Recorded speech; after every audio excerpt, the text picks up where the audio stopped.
नमस्कार शेतकरी मित्रांनो. तर आज आपण दादासाहेब मेत्रे सरांच्या बागेमध्ये आलोय. सरांची चिंचेची बाग आहे शेडगाव तालुका श्रीगोंदा जिल्हा अहमदनगरमध्ये. तर सरांच्या बागेबद्दल आपण आज जरा माहिती घेऊयात. सर आपलं इंट्रोडक्शन द्याल? नमस्कार. माझं नाव दादासाहेब मेत्रे, मुक्काम पोस्ट शेडगाव, तालुका श्रीगोंदा, जिल्हा अहिल्यानगर. काय करता सर आपण? ऍक्च्युली मी महिंद्रा अँड महिंद्रामध्ये HR अँड IR डिपार्टमेंटमध्ये काम करतो. ओके, आणि एक आठवडी फार्मवरून गावोगाडी शेती पण पाहत असतो. मस्त. सर आपण किती एरियामध्ये लावलेली आपण ही चिंच आणि हे किती आपण झाडे? 2.5 एकर क्षेत्रामध्ये 200 चिंचेची झाडाची लागवड केलेली आहे. ओके. आणि काय अंतर ठेवलं आपण? हे अंतर आपण 7 बाय 7 मीटर अर्थात 24 बाय 24 फुटाचं आपण अंतर ठेवलेलं आहे. Okay, 24x24. आणि कोणती व्हरायटी ही? हे सर आपण 263 या व्हरायटीची आपण लागवड केलेली आहे. ओके. आणि काय विशेष बरं ह्या 263? या 263 व्हरायटीचं वैशिष्ट्य असं आहे की या जातीची चिंच जी आहे त्या जातीची चिंच अतिशय जाड तयार होते. बरोबरच त्याच्यामध्ये गर जास्त असतो आणि चिंचोक्याचं प्रमाण फार कमी अरे असतं. वा, मस्त मस्त. म्हणजे मार्केटसाठी एकदम उत्तम दर्जाची चिंच आहे. बरोबर. ओके. अजून कोणत्या कोणत्या व्हरायटी आहेत त्यामध्ये चिंचामध्ये? तशा अजून बरेच व्हरायटी आहेत. गावरान चिंच आपण म्हणतो, किंवा आपण प्रतिष्ठान आहे, किंवा अजिंठा आहे, PK M1 आहे, किंवा PK M5 पण चिंच आहे, किंवा गोड चिंच आपण म्हणतो, ती थाई चिंच पण आहे. अशा बऱ्याच व्हरायटी चिंचेच्या याच्यामध्ये आहेत. ओके. परंतु आपण जर सगळ्या चिंचेचा अभ्यास केल्यानंतर हे लक्षात आलं की जर लवकरात लवकर चिंच सुरू होईल आणि जास्त उत्पादन जर आपल्याला हवे असेल तर आपल्याला आपण 263 चिंचेची लागवड केली पाहिजे. तर या झाडाचं चिंचेचं पीक म्हणजे नेमकं काय असतं? झाडाची ग्रोथ कशी असते? माती कशी लागते? चिंचेची झाडाची ग्रोथ ही कोणत्याही प्रकारच्या मातीमध्ये होते. फक्त ज्या ठिकाणी आपण चिंचेची लागवड करणार आहोत त्या क्षेत्रामध्ये पाणी साठलं नाही पाहिजे, पाण्याचं वॉटर लॉगिंग कंडिशन निर्माण झाली नाही पाहिजे. ओके. पाण्याचा निचरा होणारी जमीन असेल तर कोणत्याही प्रकारच्या जमिनीमध्ये चिंच लागवड अतिशय यशस्वीपणे करता येते. ओके, म्हणजे मध्यम प्रतीची जी माती म्हणतो आपण, व्यवस्थित निचरा पण होतं आणि पाण्याचं थोडीशी धरून पण ठेवते आणि व्यवस्थित निचरा पण होतो. फक्त म्हणजे ऑल टाइप ऑफ व्हरायटी या चिंचेच्या लागवडीसाठी चालू शकते. पाण्याचा शेड्यूल कसा असतं? पाण्याची पद्धत काय? चिंचेचं पाण्याचं व्यवस्थापन म्हटलं तर चिंचेला 2 वर्षापर्यंत फक्त पाणी देणं गरजेचं आहे. ज्यावेळी त्यांचे मुळं खोल जातात त्यावेळेस ते स्वतःच पाणी ऍब्सॉर्ब करतात आणि ते आपले पाण्याची गरज भागवत असतात. पण ज्यावेळी आपण कमर्शियली चिंचेची लागवड करतो त्यावेळेस आपल्याला 2 पाणी चिंचेला देणं गरजेचे आहेत. एक पाणी ज्यावेळेस आपण चिंचेची हार्वेस्टिंग करतो त्यानंतर पूर्णपणे चिंच तानावरती टाकली जाते आणि त्याला ताण निर्माण होऊन पूर्णपणे चिंचेचे पानगळ होते आणि पानगळ झाल्यानंतर आपल्याला चिंचेचा नवीन बहार घेण्यासाठी आपल्याला एप्रिल महिन्याच्या शेवटच्या आठवड्यामध्ये एक पाणी देणं गरजेचं आहे. ओके. त्या पाण्यानंतर चिंचेला पूर्णपणे पालवी येते. पालवी आल्यानंतर त्याची नवीन फ्लावरिंग सुरू होते आणि हे फ्लावरिंग स्टेबल होण्यासाठी जर मार्च एप्रिल मध्ये जर आपल्याला मे महिन्यामध्ये जर पाऊस पडला नाही तर आपल्याला पुन्हा एक प्रोटेक्टिव्ह वॉटर म्हणून आपल्याला मे महिन्याच्या शेवटच्या किंवा जून महिन्याच्या पहिल्या आठवड्यामध्ये आपल्याला एक पाणी देण्याची आवश्यकता आहे. जर हे पाणी दिलं नाही तर फ्लावरिंग गळण्याची शक्यता असते. सनस्ट्रोक बसून फ्लावरिंग गळण्याची शक्यता असते. म्हणून आपल्याला जून महिन्यामध्ये जर पावसाने ताण दिला किंवा मे महिन्याच्या शेवटच्या आठवड्यामध्ये पाऊस झाला नाही, रोहिणीचा पाऊस झाला नाही तर आपल्याला एक पाणी प्रकर्षाने देण्याची गरज आहे. त्यावेळी पूर्णपणे चिंच सेट व्हायला सुरुवात. आणि चिंचेला ड्रीप वगैरे करतात की फ्री पाणी? नाही, चिंचेला ड्रीप वगैरे करू शकत नाही. आपण करू शकतो, परंतु ज्या ठिकाणी पाण्याची फारच टंचाई असेल त्या ठिकाणी आपण पाण्याची ड्रीप इरिगेशन करू शकतो. परंतु चिंचेच्या रूट सिस्टीम असते ती फार दूर दूर पसरलेली असते आणि हे पसरण्यासाठी याच्यासाठी पाणी देण्यासाठी आपल्याला फ्लड वॉटर सिस्टम आपण पाणी देण्याची. इथे आपण पाहू शकतो की मध्ये जे ट्रेंच मारलेत मध्ये जे ट्रेंच मारलेत त्या ट्रेंचच्या माध्यमातून आपण पूर्णपणे फ्लड वॉटरने पाणी देतो आणि ते पाणी पूर्णपणे डीप रूट सिस्टम असते तिथपर्यंत ऍब्सॉर्ब होऊन जाते आणि ते चिंच पूर्णपणे स्प्राउटिंग होऊ शकते. ओके. यामध्ये सर पाण्याचं शेड्यूल तर झालं, यामध्ये मग डिसीज आणि पेस्ट वगैरे प्रॉब्लेम्स काय असतात? चिंचेचं झाड हे एक पूर्णपणे जंगली झाड आहे आणि या झाडाला जनरली कोणते आजार येत नाहीत. ज्यावेळी चिंच छोटी असते त्या कालखंडामध्ये माशी डंक करून जाते आणि त्यानंतर ते पूर्णपणे चिंच काळी पडते आणि खराब होते. म्हणून ज्यावेळी चिंच फ्लावरिंग झाल्यानंतर चिंच पकडण्याच्या दरम्यान आपण चिंचेमध्ये फेरोमेन ट्रॅप्स लावले पाहिजे. हम्म. आणि फेरोमेन ट्रॅप्स लावल्यानंतर ही फळमाशी पूर्णपणे कंट्रोल होते आणि ते डंक मारण्यापासून आपले फळे वाचू शकतात. ओके. चिंचेमध्ये मी पाहिलं की आतमध्ये कधी कधी अंडे निघतात छोटे छोटे, मग ते हे फ्रूट फ्लायचेच अंडे या असतात फ्रूट का? फ्लायचेच ते अंडे असतात आणि फ्रूट फ्लाय अंडे देऊन जाते. ते साधारणतः 2 ते 2,500 अंडे असतात. अरे. आणि हे अंडे नंतर हॅचिंग होते. हॅचिंग झाल्यानंतर पूर्णपणे त्याच्यामध्ये आळ्या निघल्या जातात आणि ते ओके. पूर्णपणे चिंच आतून खराब करून टाकते. त्याबरोबर दुसरं एक की ज्यावेळेस फ्लॉवरिंग कंडिशन मध्ये चिंच असते हम्म. त्यावेळी एक बुरशी येण्याची शक्यता असते. म्हणून बरं. आपल्याला एक प्रतिबंधात्मक उपाय म्हणून आपण एक बाविस्टीन किंवा कोणताही बुरशीनाशक आपण फवारून घ्यायची आवश्यकता असते. ओके. हेच फक्त या संदर्भामध्ये आपल्याला सांगता येईल. आणि चिंचेमध्ये फुलगळ वगैरे हा प्रकार होतो का? चिंचेमध्ये फुलगळ होऊ शकते. जर ऍडव्हान्स मध्ये जर आधीच वळवाचा पाऊस झाला तर चिंचेला ताण दिलेला असतो. त्याच कंडिशन मध्ये फ्लॉवरिंग येते. फ्लॉवरिंग येऊन एप्रिलच्या शेवटच्या आठवड्यात किंवा मेच्या पहिल्या दुसऱ्या आठवड्यामध्ये जास्त ऊन असतं आणि त्या कालखंडामध्ये जर फ्लॉवरिंग असेल तर सनस्ट्रोक बसतो आणि सनस्ट्रोक बसून फुलगळ होण्याची शक्यता असते. ओके. मग त्यावरती उपचार काय? त्यावरती उपाय म्हणून जर चिंचेचं तुम्ही अंतर जर 24x24 ठेवलेलं असेल तर त्याच्या अंतरात 2 ओळीच्या मध्ये एक तर नारळाच्या झाडाची लागवड करणे किंवा त्यामध्ये तुम्ही सुपारीच्या झाडाची लागवड करू शकता. आणि याच्यामुळे काय होतं, एक चिंचेचं नारळाचं झाड वरती उंच जाते आणि ते काय होतं, चिंचेला एक छत्रीच्या रूपाने आपल्याला ते सावली तयार करते. लगभग 25% काय करते ते सनस्ट्रोक कव्हर करते आणि त्याच्या माध्यमातून सनस्ट्रोक बसत नाही. हा एक त्याच्यावरती चांगला उपाय आहे. ओके. चिंचेचं हार्वेस्टिंग कसं असतं? चिंचेचं हार्वेस्टिंग साधारणतः फेब्रुवारीच्या नंतर हार्वेस्टिंग सुरू होते. तर आपण चिंचेला झोडूनच पूर्णपणे हार्वेस्टिंग करतो आणि काठीच्या माध्यमातून झोडतो. आणि हे जे 263 व्हरायटी ही जमिनीपासूनच याला स्प्राउटिंग झालेलं असतं, फांद्या असतात. त्याच्यामुळे हे सहज हातानेच आपण हार्वेस्टिंग करू शकतो. अशा प्रकारचे चिंचेचे. आणि ज्या ठिकाणी आपला हात पोहोचत नाही त्या ठिकाणी आपण काठीच्या सहाय्याने झोडून चिंच पाडू शकतो आणि हार्वेस्टिंग करू शकतो. ओके. आणि ह्याला मार्केटिंग कसं? याचं मार्केटिंग असं आहे की चिंच आपण 3 वेगवेगळ्या प्रकारामध्ये विकू शकतो. जर जसे झोडल्यानंतर चिंच डायरेक्ट आपण लेबरच्या माध्यमातून चिंच झोडून डायरेक्टली आपण तशी चिंच मार्केटमध्ये विकू शकतो. किंवा दुसरं असं आहे की चिंच घरच्या घरी आपण किंवा आपण लेबरच्या माध्यमातून चिंच लावून त्याचा चिंचोका सेपरेट करून घर सेपरेट करून चिंचोका सेपरेट आणि चिंचचा घर सेपरेट आपण विकू शकतो. अशा पद्धतीने आपण 2 प्रकारे याच्यावरती प्रोसेसिंग करू. आणि तिसरा प्रकार असा आहे की चिंच तुम्ही प्रोसेसिंग करून अर्थात जे गर आहे तो गर छोट्या छोट्या ब्लॉक्स मध्ये बनवून तो एका विशिष्ट तापमानाला आपण तो साठवून करून ठेवू शकतो. आणि नंतर मार्केटमध्ये ज्यावेळेस चिंचे शॉर्टेज असेल त्यावेळेस आपण मार्केटमध्ये विकून चांगला नफा मिळवू शकतो. ओके. या परिसरामध्ये जर आपण पाहिलं तर महाराष्ट्रामध्ये अहमदनगर, बार्शी, सोलापूर आणि सुपे वगैरे हे अतिशय चिंचेच्या मार्केटसाठी नावाजलेली व्यापारी क्षेत्र आहेत. त्या ठिकाणी आपण चिंचेचं मार्केटिंग करू शकतो. सर, पल्पचं झालं, आपण त्याचं चिंच पाणी वगैरे बनवू शकतो. बरोबर. जो त्याचा चिंचोका असतो, चिंचोकाचा काय काय वापर होतो? ऍक्च्युली चिंचोका आपण म्हणतो पण चिंचोकाचा फार जास्त उपयोग होतो. चिंचेपेक्षा जास्त जर आपण विचार केला तर चिंचोका त्याचा जास्त इम्पॉर्टन्स चिंचोक्याला आहे. अरे वा.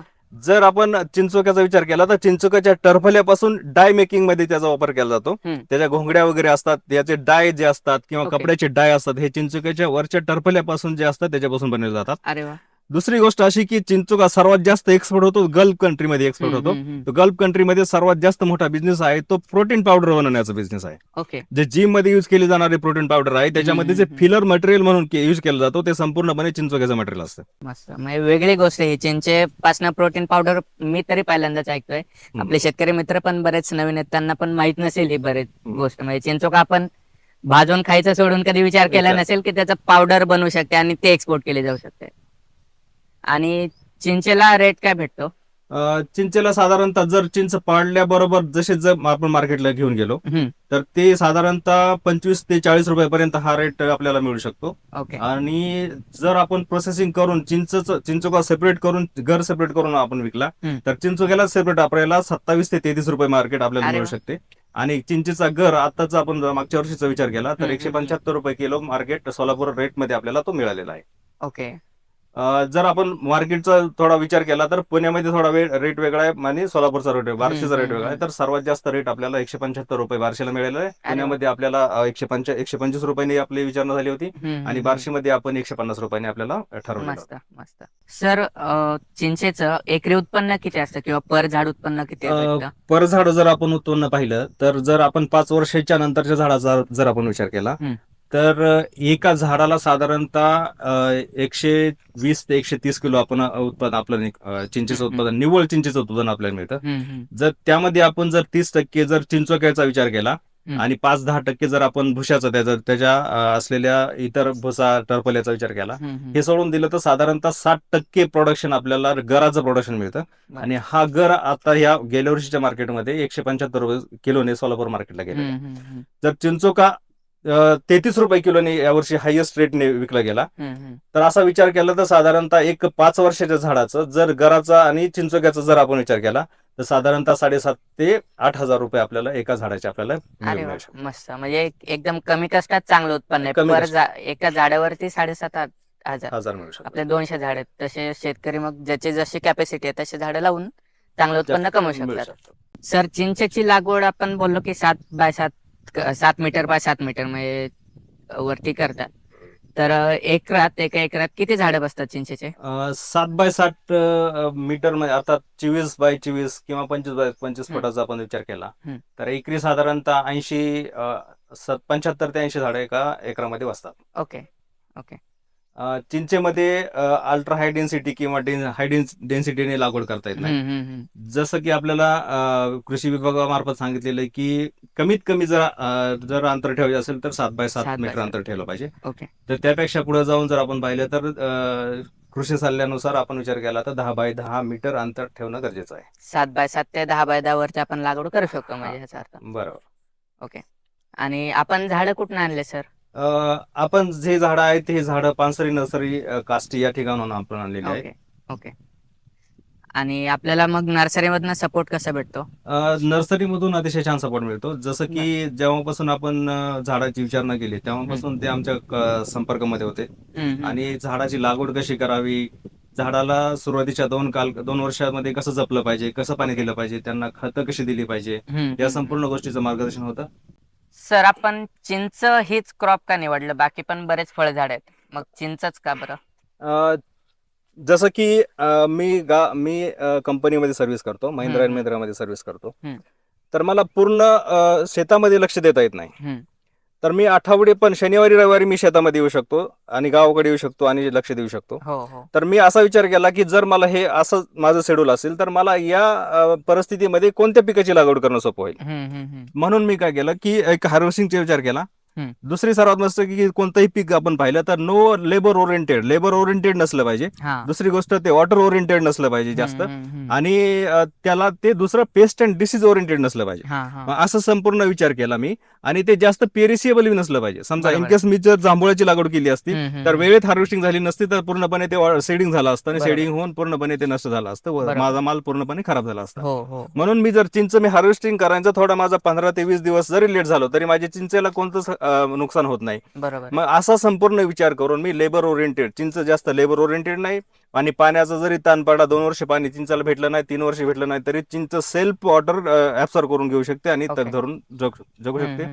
म्हणून मी काय केलं की एक मी जाऊन त्याची निगा राखेल, 8-10 दिवस आठवड्यामधून जाऊन त्यांची निगा राखेल, त्याचा देखभाल करू शकेल असं करता येईल यासाठी मी काय केलं चिंचेची लागवड केली, चिंचेच्या पिकाची निवड केली. आणि चिंच प्रोसेसिंग साठी म्हणजे आपण जे बोललो की चिंचोका आणि पल्प हे वेगळं करतात, तर ते मग मशिनरी आहेत का त्यासाठी? बरोबर आहे. चिंच आणि चिंचेचा गर आणि चिंचेचा चिंचोका सेपरेट करण्यासाठी आता बाजारामध्ये अनेक मशिनरी उपलब्ध आहेत, पण त्या फुल प्रूफ मध्ये मशिनरी उपलब्ध नाहीत. परंतु एक आता माझे बंधू आणि मी अशा दोघांनी मिळून एक मशिनरी आम्ही डेव्हलप करतोय, एक कस्टमाइज करून घेतोय की ज्याच्या माध्यमातून चिंच हार्वेस्टिंग केल्याबरोबर फक्त जर त्या मशीन मध्ये टाकली की त्यामधून चिंचोका सेपरेट होईल आणि त्याचा गर सेपरेट होईल. जास्त आता सध्याच्या मशिनरी मार्केटमध्ये उपलब्ध आहेत त्या मशिनरी आहेत त्या चिंचोका त्याच्यामध्येच टाकल्यानंतर पहिल्यांदा त्याच्यावरती टर्पल बाजूला करते. त्यानंतर पुन्हा ती मशीन ती चिंच दुसऱ्या मशीन मध्ये टाकायची, त्यामध्ये गेल्यानंतर ते चिंचोका वेगळा करते. ओके. अशी अनेक प्रोसेसिंग त्याच्यामध्ये आहेत आणि त्यामध्ये हम्म. वेळ खाऊ संपूर्ण ही प्रक्रिया असल्यामुळं ओके. आम्ही आता पुढे जाऊन एक मशीन कस्टमाइज करतोय. त्याच्या माध्यमातून फक्त चिंच टाकायची आहे, जसं की हॉपरमध्ये आपण ज्वारी बाजरी टाकतो आणि डायरेक्ट आपल्याला बाजरी आणि भुसा सेपरेट मिळतो, हो हो तसं हो. चिंच टाकायची हॉपरमध्ये आणि त्याच्यातून चिंचोका सेपरेट मिळेल, भुसा ओके. सेपरेट मिळेल आणि गर सेपरेट घर मिळेल. अशा सेपरेट पद्धतीचे आम्ही वा मशीन माझे वा. बंधू आणि मी कस्टमाइज केलेले ते मस्त. लवकरच आम्ही तयार करत आहोत. नक्कीच नक्कीच आपण पुढच्या व्हिडिओमध्ये सरांची मशीन तयार झाली की मशीनचं ट्रायल पाहायला पण येऊ नक्कीच. नक्कीच. हो. आपला इंटरव्ह्यू बाकी बागेबद्दल मस्तच झालाय. काही आपली बाग एकदम मस्त आहे, सगळे इन्फॉर्मेशन आपल्याला मस्त भेटली आपल्या शेतकरी मित्रांसाठी. पण एक शेवटचा प्रश्न, आपले जे तरुण मित्र आहेत ना सगळे, ते ॲग्रिकल्चरमध्ये येत नाही आहेत. मग एज्युकेशन अपार्ट, मग ॲग्रिकल्चरमध्ये एज्युकेशन करणं वेगळं, पण ॲग्रिकल्चर ॲज अ करिअर पण निवडत नाही आहेत. बरोबर. तर त्यावरती काय सजेशन द्याल आणि तुमचं काय एज्युकेशन झालंय सर? माझं माझं माझं ग्रॅज्युएशन केमिस्ट्री BSc केमिस्ट्री झालेलं आहे ओके. आणि पोस्ट ग्रॅज्युएशन माझं मास्टर इन सोशल वर्कमध्ये झालेलं आहे. ओके. त्याचबरोबर LLB पण माझं झालेलं आहे. असं एक माझं शिक्षण झालेलं आहे आणि सध्या PhD प्रोसेसमध्ये आहे. ओके. तर अतिशय छान प्रश्न असा आहे तुमचा आहे की बरेच तरुण जे आहेत ते शेतीकडे कानाडोळा करतात, शेतीकडे येत नाहीत आणि आपलं शिक्षण आपली नोकरी हे सांभाळून शहरामध्ये राहतात, गावाकडे येत नाहीत. तर माझं त्या अशा विद्यार्थ्यांना सांगणं आहे की जसं की शेती आपले वडील आपले पूर्वज शेती करत आले, ते पारंपरिक पद्धतीने शेती करत आले. त्यांना हो. जेवढं काय अभ्यास होता, जेवढी काय माहिती होती, त्यांच्या ज्या प्रॅक्टिसेस होत्या त्याच्यानुसार ते शेती करत आले. हो. त्यांना जे माहिती होती तेवढी तशा पद्धतीने शेती करत आले. परंतु आता आपण शिकलो, त्यापुढे जाऊन आधुनिक कोणत्या पद्धती आहेत, आपण त्यामध्ये काय आपण नवीन नवीन काय आणू शकतो, नवीन हो. व्हरायटी कोणत्या आहेत, नवीन उत्पादन देणाऱ्या कोणत्या जाती आहेत, हा. ह्या बघून आपण कशा पद्धतीने शेती आपण नफ्यामध्ये आणू शकतो, ओके. याचा या शेतकऱ्यांनी विचार करायला पाहिजे. या नवीन तरुण विद्यार्थ्यांनी मुलांनी विचार करायला पाहिजे. बरोबर. दुसरी गोष्ट अशी की शहरामध्ये गेल्यानंतर ते गावाचा पूर्णपणे मातीशी नातं संपूर्ण तोडून टाकतात. बरोबर.